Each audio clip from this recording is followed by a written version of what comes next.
এর সাথে আমাদের যে কথা ছিল সরকারের মাধ্যমে তারা এখন জোর করবে না, তারা ইজতেমা করবে, দ্বিতীয় ইজতেমা, তারপর একটা স্থায়ী সমাধান হবে। সেই হিসাবে আমাদের জোর হওয়ার পরেই 31শে জানুয়ারি 2025-এ আমাদের যেহেতু ইজতেমা, তার পরবর্তীতে তাদের ইজতেমা, এই জন্য ইজতেমার প্রস্তুতিটা 100% শতভাগ আমাদের কি করতে হয়। এই ইজতেমার প্রস্তুতিমূলক কাজের জন্য 2018 সালেও সেম কেস একই ছিল।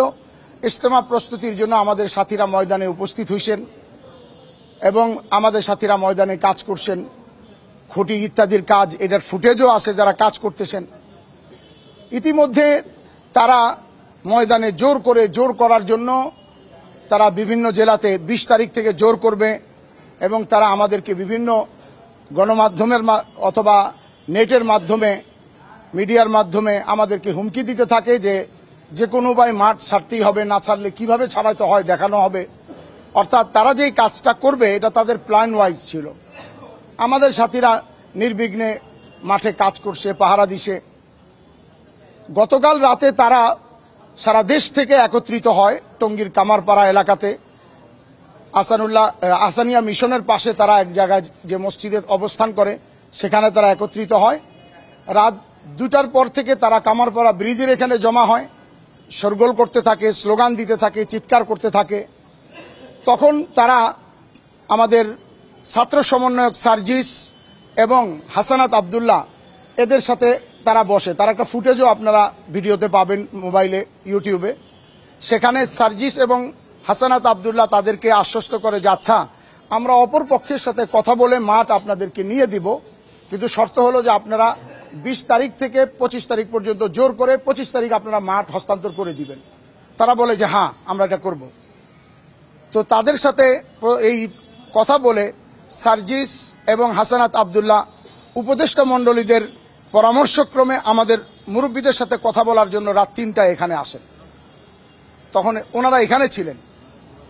ইতিমধ্যে তারা 3:15-20 থেকেই তারা ময়দানের উপরে আক্রমণ শুরু করে, ইটপাটকেল, লোহা দিয়ে বিভিন্ন তালা ভাঙা, গেট ভাঙা ইত্যাদি শুরু করে।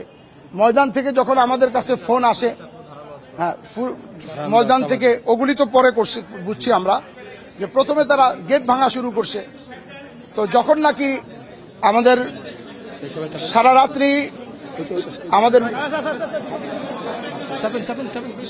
আমাদের মুরব্বীরা সারা রাত্র জাগ্রত ছিলেন। জি, স্পেসিফিক সারা রাত্র 3:30টায় তারা হামলা করে এবং তখন সার্জিস এবং হাসানাত আব্দুল্লাহ এখানে উপস্থিত ছিল। তারা ফোনে কথা বলছে যে তোমাদের সাথে কথা হয়েছিল যে আমরা এদের সাথে কথা বলে মাঠ নিয়ে দিব, এবং আজকে উভয় পক্ষের সাথে সরকারের একটা মিটিং ছিল, মামুন ভাই সহ ওনাদের যাওয়ার কথা। এই মিটিং এর পরে সরকার সিদ্ধান্ত দিবে তারা মাঠে যাবে কি যাবে না, কিন্তু তার আগেই তার রাত্র 3:30টায় তারা আক্রমণ শুরু করে এবং আপনাদের কাছে আমরা ভাষায় প্রকাশ করতে পারবো না, আমাদের সাথীদের কাছ থেকে ফুটেজ আপনাদেরকে দিতে পারবো। তারা ধারালো ছুরি, খুর, হাতুড়ি, স্ট্যাম্প, চাপাতি, চাইনিজ কুড়াল এবং খেলার স্ট্যাম্প, ক্রিকেটের স্ট্যাম্প, এইগুলি সব নিয়ে এসে আমাদের এক একজন সাথীকে কিভাবে তারা মারধর করছে, নির্যাতন করছে তার কিছুটা নমুনা 1-2 জন এখানে আসে। ঢাকা মেডিকেলে গেলে অসংখ্য রোগী সেখানে আসে, অনেক আহসানুল্লাহ মাস্টার হসপিটাল টঙ্গীতেও আসে। ঢালাইয়ের সেরা প্রিমিয়ার সিমেন্ট।